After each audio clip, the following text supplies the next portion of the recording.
Hello learners, welcome to my channel Life with Science. Today I will teach about biotechnology principles and processes part 2 and I will teach cloning vectors in detail.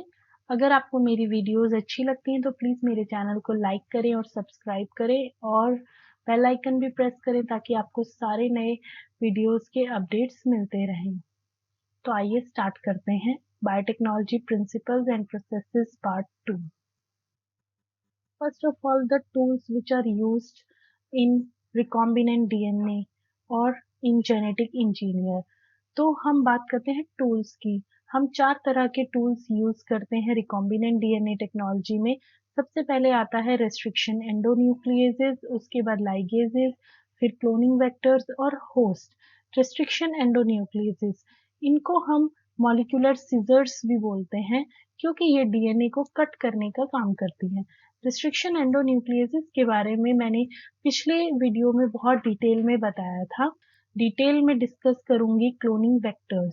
सबसे पहले restriction एंडोन्यूक्लिएजेस, these helps in cutting the DNA at specific sites। then ligases, वो help करती हैं DNA को join करने में।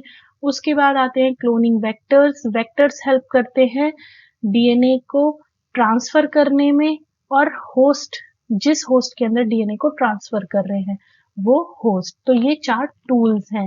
Restriction एंडोन्यूक्लिएजेस को हम मॉलिक्यूलर सीजर्स बोलते हैं, लाइगेजेस को हम मॉलिक्यूलर ग्लू बोलते हैं, क्लोनिंग वेक्टर्स हमारे मॉलिक्यूलर व्हीकल्स होते हैं और होस्ट तो होस्ट होता है। तो ये 4 टूल्स हैं। अब हम क्लोनिंग वेक्टर्स को डिटेल्स में जानते हैं। जब हम डीएनए को एक जगह से दूसरी जगह ट्रांसफर कर रहे हैं तो हमें ट्रांसफर करने के लिए एक व्हीकल की जरूरत होती है और वो जो व्हीकल है वो क्लोनिंग वेक्टर्स जो है उस व्हीकल का काम करते हैं। Cloning vector, it is a small piece of DNA that can be stably maintained in an organism and into which a foreign DNA fragment can be inserted for cloning।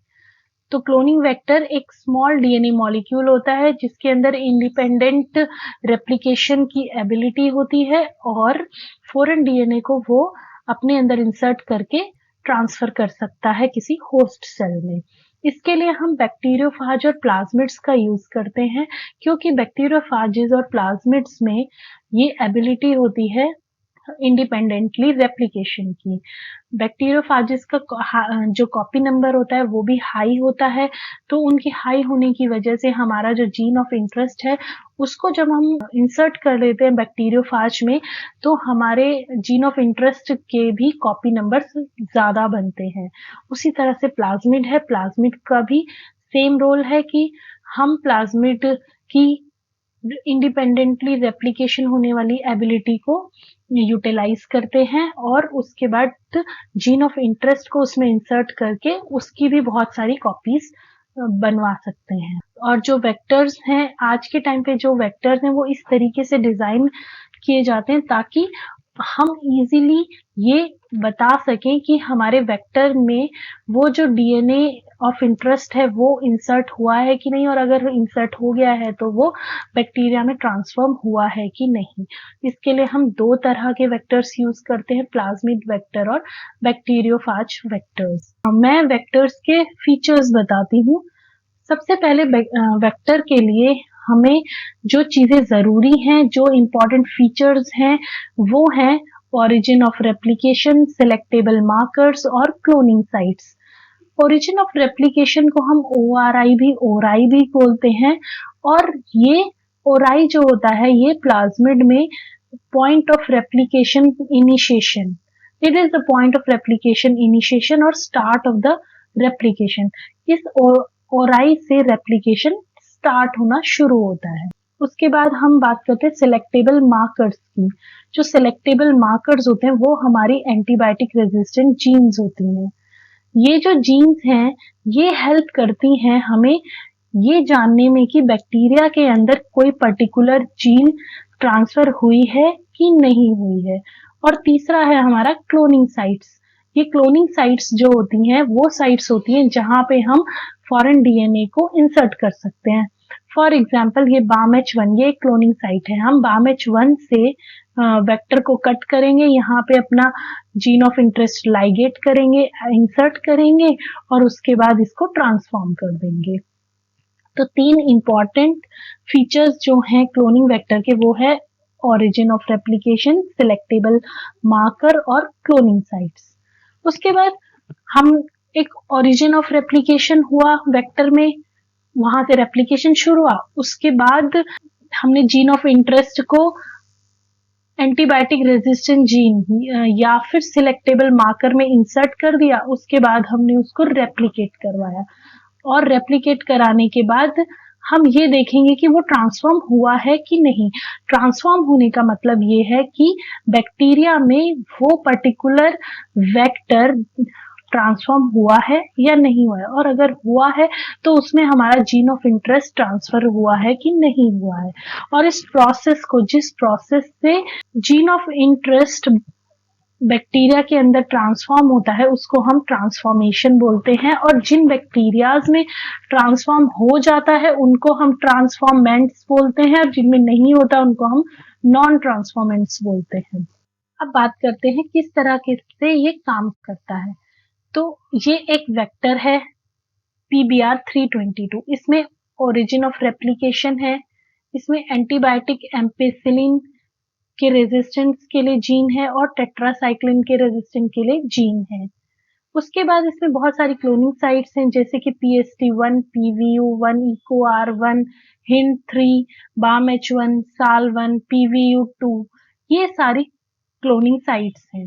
Restriction endonuclease, for example BAMH1 की अगर हम बात करें तो ये BAMH1 की recognition site tetracycline resistant gene में present है।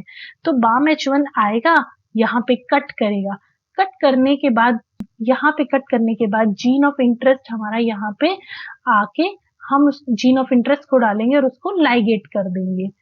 ठीक है, इस तरीके से जो हमारा जीन ऑफ इंटरेस्ट है वो यहाँ पे आके जुड़ जाएगा।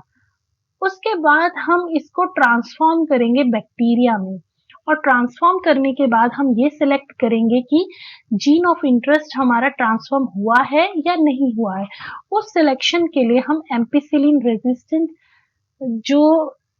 एम्पिसिलिन रेजिस्टेंट मीडिया, एक मीडिया बनाएंगे जिस मीडिया में एम्पिसिलिन की एंटीबायोटिक ऐड करेंगे और बैक्टीरिया को उसमें ग्रो करवाएंगे। अगर बैक्टीरिया उसमें ग्रो कर जाता है, इसका मतलब उसमें ट्रांसफॉर्मेशन हुआ है। ट्रांसफॉर्मेशन होने की वजह से ही तो बैक्टीरिया के अंदर रेजिस्टेंस आई एम्पिसिलिन की, क्योंकि नॉर्मली नेचुरली बैक्टीरिया में रेजिस्टेंस नहीं है, लेकिन एम्पिसिलिन की रेजिस्टेंस उसमें आ गई। वो एम्पिसिलिन की प्रेजेंस में भी ग्रो कर रहा है क्योंकि उसके अंदर एम्पिसिलिन रेजिस्टेंट जीन आ गई, और वो जीन किससे आई? इस क्लोनिंग वेक्टर में ये जीन थी, और ये क्लोनिंग वेक्टर बैक्टीरिया के अंदर चला गया, इसलिए बैक्टीरिया के अंदर वो कैपेबिलिटी होगी ampicillin resistant gene resistance media में ग्रो करने की।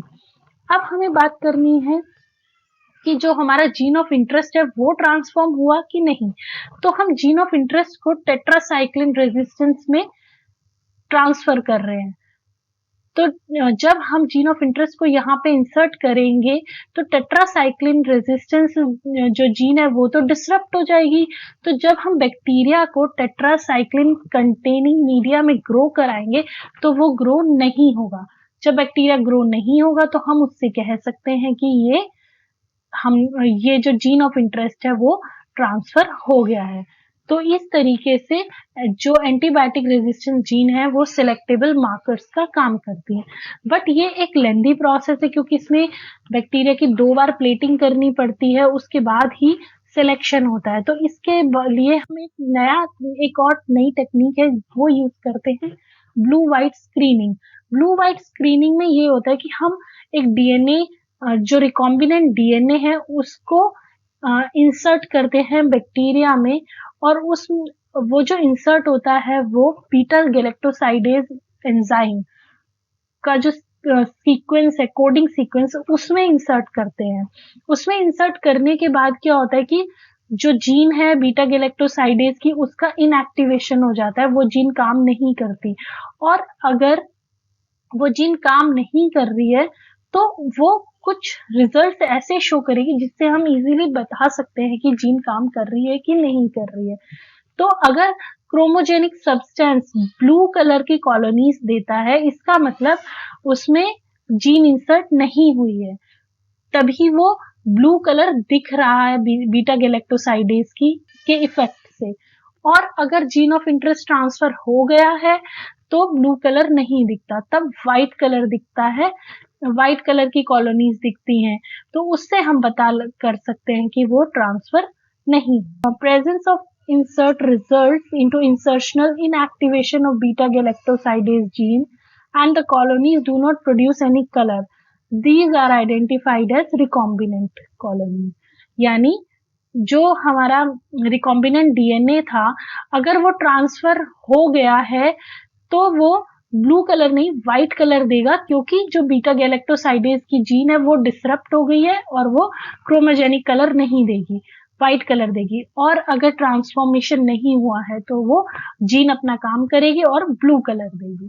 तो हम इससे इजीली बता सकते हैं कि किन बैक्टीरिया की कॉलोनीज में हुआ है ट्रांसफॉर्मेशन और किन में नहीं हुआ है। तो ये थोड़ा कम लेंदी प्रोसेस है। तो हमारे पास दो तरीके से करते हैं, या तो हम एंटीबायोटिक रेजिस्टेंट जीन लेके कर सकते हैं या फिर हम ब्लू व्हाइट स्क्रीनिंग से पता कर सकते हैं कि ट्रांसफॉर्मेशन हुआ है कि नहीं। अब ये एक प्रोसेस, पूरा प्रोसेस है जिसके थ्रू हम बता सकते हैं कि क्लोनिंग कैसे होती है। हमने फॉर एग्जांपल एक डीएनए लिया, ये डीएनए है, इस डीएनए बहुत बड़ा होता है, हमें पूरा डीएनए नहीं चाहिए, हमें कोई एक पर्टिकुलर कैरेक्टर की जीन चाहिए, तो हम उस पूरे डीएनए में से इस जीन को कट कर लेंगे। सबसे पहले डीएनए आइसोलेट करेंगे, फिर उस जीन को कट कर लेंगे। उसी तरह बैक्टीरिया में से प्लाज्मिड आइसोलेट कर लेंगे और उस प्लाज्मिड को भी कट कर लेंगे। और जो प्लाज्मिड को कट किया है और जो डीएनए को कट किया है वो सेम रेस्ट्रिक्शन एंडोन्यूक्लियस से कट करेंगे, ताकि सेम तरह के स्टिकी एंड्स प्रोड्यूस हों। और स्टिकी एंड जब सेम प्रोड्यूस होंगे तो हम उसमें डीएनए फ्रेगमेंट जो हमारा यहाँ से हमने आइसोलेट करके कट किया था, उस डीएनए फ्रेगमेंट को हम इसमें इंसर्ट कर देंगे। इंसर्ट करने के बाद ये बन जाएगा रिकॉम्बिनेंट डीएनए। इस रिकॉम्बिनेंट डीएनए को हम बैक्टीरिया में ट्रांसफॉर्म करवाएंगे। ट्रांसफॉर्म करने के बाद ये जब ये बैक्टीरिया ग्रो करेगा और बहुत सारे कॉपीज अपनी बना लेगा, तो इसके साथ साथ इसका जो प्लाज्मिड है उसके साथ साथ हमारे जीन ऑफ इंटरेस्ट की भी बहुत सारी कॉपीज बन जाएंगी। तो वहां ये होता है हमारा पूरा रिकॉम्बिनेंट डीएनए टेक्नोलॉजी, या फिर किस तरीके से हम एक जीन ऑफ इंटरेस्ट की क्लोनिंग कर सकते हैं। अब मैं बात करती हूँ कि प्लांट्स और एनिमल्स के लिए कौन कौन से वेक्टर्स यूज होते हैं। प्लांट्स के लिए एग्रोबैक्टीरियम ट्यूमिफेशियंस यूज होता है। एग्रोबैक्टीरियम ट्यूमिफेशियंस को हम नेचुरल जेनेटिक इंजीनियर भी बोलते हैं, क्योंकि इसके अंदर कैपेबिलिटी होती है ये नेचुरली अपना जो इसका टीआई प्लाज्मिड होता है उस प्लाज्मिड को प्लांट के अंदर ट्रांसफर कर देता है। प्लांट में इस तरह की एक डिजीज जिसको बोलते हैं क्राउन गॉल डिजीज, वो ट्यूमर लाइक स्ट्रक्चर्स प्लांट में बन जाते हैं, वो इस बैक्टीरिया की वजह से बनते हैं, क्योंकि ये बैक्टीरिया अपना डीएनए ट्रांसफर कर देता है। ये जो बैक्टीरिया ये सॉइल में मिलता है और ये एक पैथोजेनिक बैक्टीरिया है और ये मेनली डाइकॉट प्लांट्स को इफेक्ट करता है। सेल्फ ट्रांसफर की उस एबिलिटी को यूटिलाइज करके हम अपना जीन ऑफ इंटरेस्ट प्लांट में ट्रांसफर कर सकते हैं।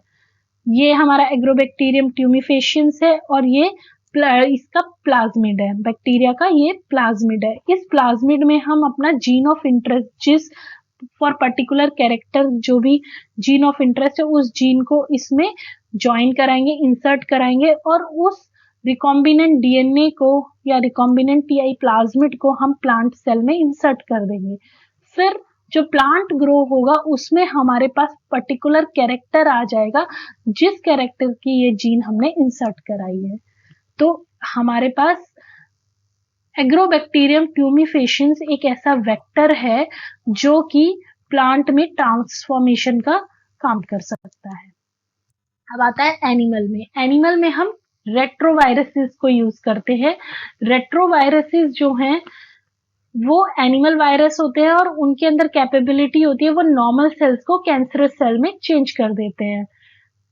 इसमें क्या करते हैं कि हम जो रेट्रोवायरस है उसमें अपना जीन ऑफ इंटरेस्ट वो इंसर्ट करेंगे और जिसके बाद ये रिकॉम्बिनेंट डीएनए बन जाएगा, उसको हम किसी एनिमल में ट्रांसफर कर देंगे। फिर उस एनिमल की जो प्रोजेनी होगी, उस प्रोजेनी में कुछ में वो पर्टिकुलर जीन आ जाएगा। तो इस तरीके से हमें ट्रांसजेनिक एनिमल मिल जाते हैं। तो ट्रांसजेनिक एनिमल की केस में हम रेट्रोवायरसेस का यूज करते हैं। अब ये तो वेक्टर्स हो गए, उसके अलावा हमारे कुछ और मेथड्स होते हैं जिनके थ्रू हम ट्रांसफॉर्मेशन कर सकते हैं, जैसे कि कॉम्पिटेंट होस्ट। सबसे पहले अब ये तो है कि हमने ट्रांसफर कर दिया डीएनए को, इतना इजीली ट्रांसफर नहीं होता है।